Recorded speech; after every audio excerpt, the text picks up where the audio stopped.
Americans have a complicated relationship with dandelions. Who among us doesn't recall blowing on the puffy seed heads of dandelions and watching the white fluff drift in the wind? They are the object of epic pesticide battles on manicured lawns and golf courses, and they are survivors. It's estimated that a single acre of dandelions produces as many as 250 million seeds.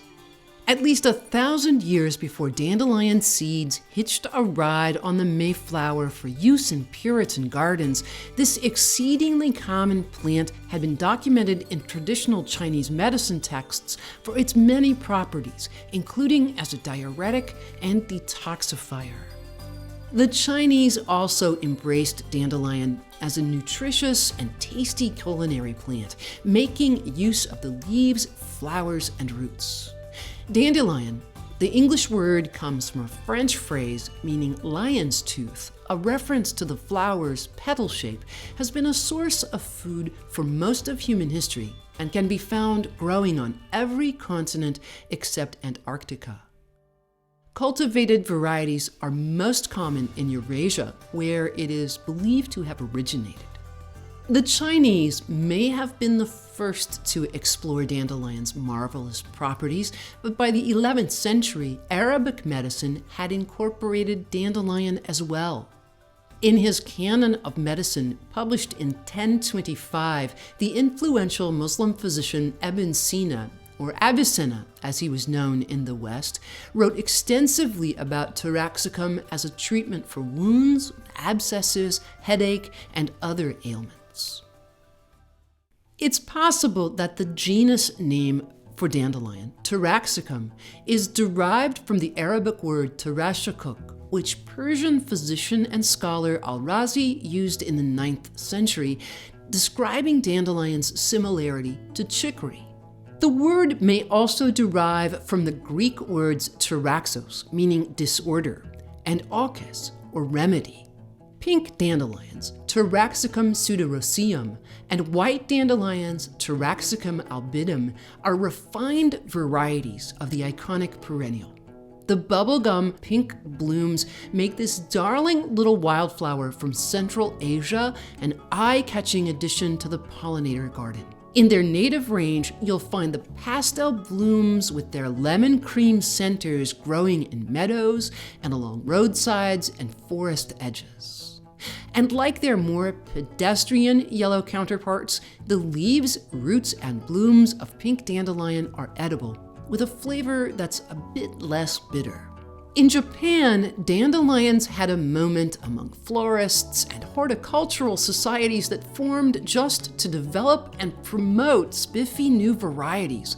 All told, some 200 of them in white, orange, black, and copper colors.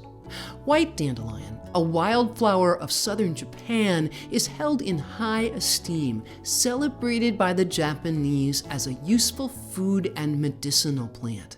Its delicately bitter leaves are boiled into ohitashi, blanched greens in a savory broth. The snow-white blooms are lightly battered and fried for tempura, and the long taproot is favored for both its culinary and medicinal benefits. Dandelion leaves and buds have long been a part of other cuisines too. In Kashmiri cooking, it's sautéed in oil and garlic and then lightly tossed with spices. Slovenians love it as a salad green and often combine it into potato salad. Greeks boil it, then dress it with olive oil, salt, and lemon juice for a dish called horta vrasta, literally boiled greens. Dandelion flower petals are made into wine, roasted and ground. The roots are used as a coffee substitute. It's an ingredient in root beer and in dandelion and burdock soda, a British drink with a cult following.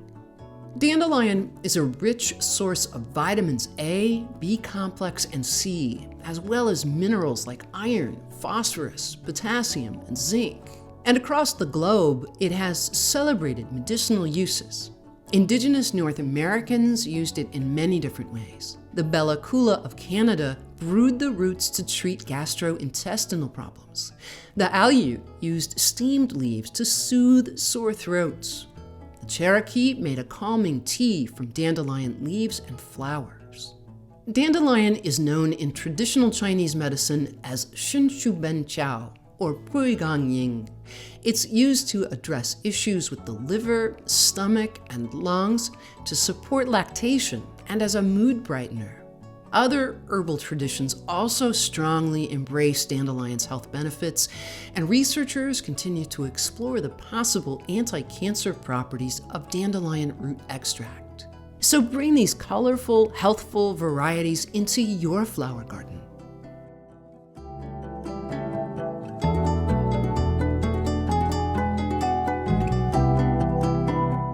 Thanks so much for watching Seed Stories.